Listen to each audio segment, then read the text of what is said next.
বড় একটা প্রবাসী একটা ভাইকে ব্যাংক সেটআপ করে দিচ্ছি। তো আপনার যদি সেটআপ আসে তাহলে এই ভিডিও দেখে, দেখে কিন্তু আপনি কাজ করতে পারবেন। বর্তমানে অধিকাংশ আইডি এবং পেজে সেটআপ চলে আসে। এক্সপায়ার হয়ে যায়, ডেট ওভার হয়ে যায়, তারপরে আপনারা সেটআপ করেন না।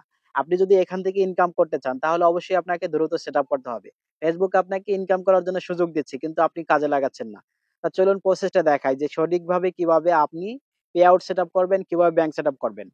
অবশ্যই ভিডিওটি শুরু থেকে শেষ পর্যন্ত দেখবেন এবং স্টেপ বাই স্টেপ এই কাজ করবেন। ভবিষ্যতে আপনার এখানে কোনো ধরনের প্রবলেম হবে না।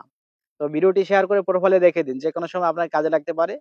তখন এই ভিডিও দেখে, দেখে কিন্তু কাজ করতে পারবেন। কারো কাছে যেতে হবে না। আপনি নিজে, নিজেই করতে পারবেন। তো এই আইডিটি হচ্ছে আমার একটি অডিয়েন্সের আইডি। এই ভাই হচ্ছে আমার সাথে কনট্যাক্ট করেছে এবং তার আইডি সহ সব ডকুমেন্ট দিয়েছে সেটআপ করার জন্য। আচ্ছা, এখান থেকে প্রফেশনাল ড্যাশবোর্ড এখানে ক্লিক দেবেন। আর অবশ্যই আপনারা এই ভাইকে একটু সাপোর্ট করবেন, আপনারাও সাপোর্ট পাবেন। আচ্ছা, এখান থেকে ডান দিকে উপরে মনিটাইজেশনে ক্লিক দেবেন। আচ্ছা, এখানে আসার পরে এই যে কন্টিনিউ অপশনে ক্লিক দেবেন। ওকে, এখানে আসার পরে ফার্স্ট নাম, লাস্ট নাম, এই date of birth, date of বার্থে ক্লিক দিয়ে এখানে প্রথমত এই যে সাল দিবেন, তারপর হচ্ছে মাস দিবেন, তারপরে দিন, তারপরে সেট অপশনে ক্লিক করবেন। আচ্ছা, তারপরে এখানে বাংলাদেশ কান্ট্রি দিয়ে এখান থেকে নেক্সটে ক্লিক দেবেন। আর বিশেষ করে যারা বাইরে থাকেন অবশ্যই আপনারাও চেষ্টা করবেন বাংলাদেশ কান্ট্রি দিয়ে তারপরে বাংলাদেশের ব্যাংক অ্যাকাউন্ট দিয়ে সেট আপ করার। আচ্ছা, এখান থেকে নেক্সটে ক্লিক দিলাম। ওকে, এখানে আপনি বিজনেস টাইপে ক্লিক করে ইন্ডিভিজুয়াল সিলেক্ট করে এখান থেকে নেক্সটে ক্লিক দেবেন।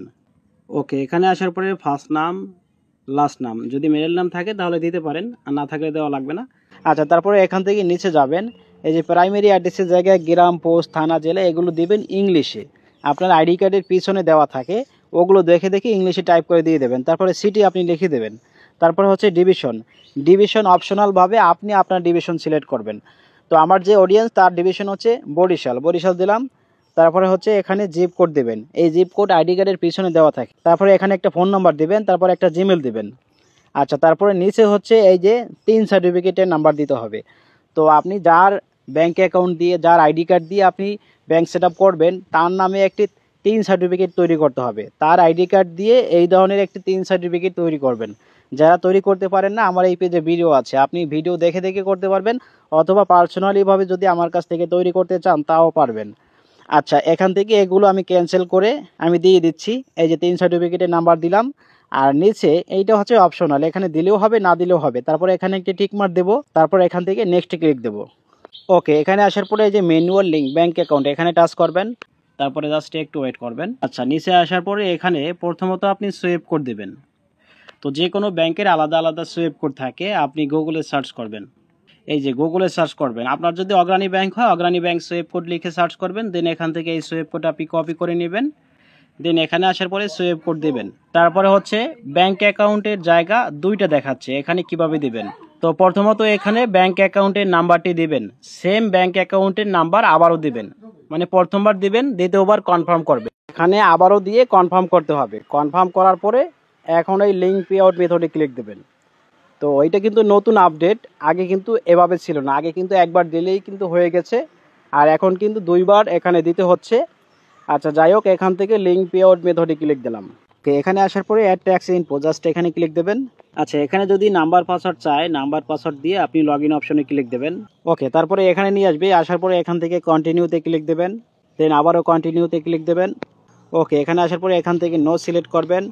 দেন এখান থেকে আবারও নো সিলেক্ট করে এখান থেকে নেক্সটে ক্লিক দেবেন।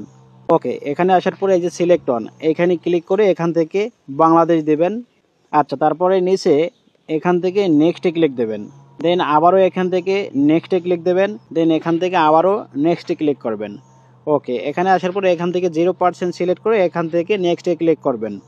ওকে, এখানে আসার পরে এখান থেকে আবারও এই যে কান্ট্রি এখানে ক্লিক দিয়ে এখান থেকে বাংলাদেশ দেবেন। এই যে এখান থেকে আমি বাংলাদেশ দিয়ে দিলাম। দেন এখান থেকে আবারও নেক্সটে ক্লিক দিলাম। দেন এখান থেকে নিচে যাব। নিচে যাওয়ার পরে এই জায়গায় একটা টিকমার্ক দেবো। আর এই সিগনেচারের জায়গায় একদম শুরুতে যে নামটা ব্যবহার করছিলাম ওই নামটা সঠিকভাবে দেব। যদি সঠিকভাবে না দেন তাহলে কিন্তু আপনি কাজটা কমপ্লিট করতে পারবেন না। আচ্ছা, এখান থেকে নেক্সটে ক্লিক দিলাম। ওকে, এখন এই ফর্মটি সাবমিট করার জন্য একদম নিচে আসবেন। নিচে আসার পরে এই যে সাবমিট, এই সাবমিটে ক্লিক দেবেন। তারপরে জাস্ট একটু ওয়েট করবেন। হ্যাঁ, দেখতে পাচ্ছেন your tax information is complete. তারপর নিচে দেখতে পাচ্ছেন ডান। ডান অপশনে ক্লিক দেওয়ার সাথে সাথে আমাদের সেট আপ কমপ্লিট হয়ে যাবে। হ্যাঁ, দেখতে পাচ্ছেন সাকসেসফুল, আমাদের ব্যাংক সেট আপ কমপ্লিট। আচ্ছা, এখন এই যে সেট আপের অপশন এখনই কিন্তু এখান থেকে যাচ্ছে না। তো আমরা এখান থেকে একটা রিফ্রেশ দেবো। রিফ্রেশ দেওয়ার সাথে সাথে এইটা চলে যাবে। হ্যাঁ, দেখতে পাচ্ছেন আমাদের ব্যাংক সেটআপের অপশনটা চলে গেছে। আমাদের যেহেতু কাজ কমপ্লিট, তো আশা করি আপনারা বুঝতে পারছেন যে আপনার যদি ডেট ওভার হয়ে যায় বা যদি লাল চিহ্ন চলে আসে বা যে কোনো সেটআপ যদি আসে, তাহলে সঠিকভাবে সঠিক ওয়েতে কীভাবে সেটআপ দিতে হয়। এই ভিডিওটি যদি আপনি দেখে দেখে কাজ করেন, আশা করি আপনার সারা জীবনে ভবিষ্যতে কোনো ধরনের পে আউটে কোনো সমস্যা হবে না, পেমেন্ট নিতেও কোনো সমস্যা হবে না।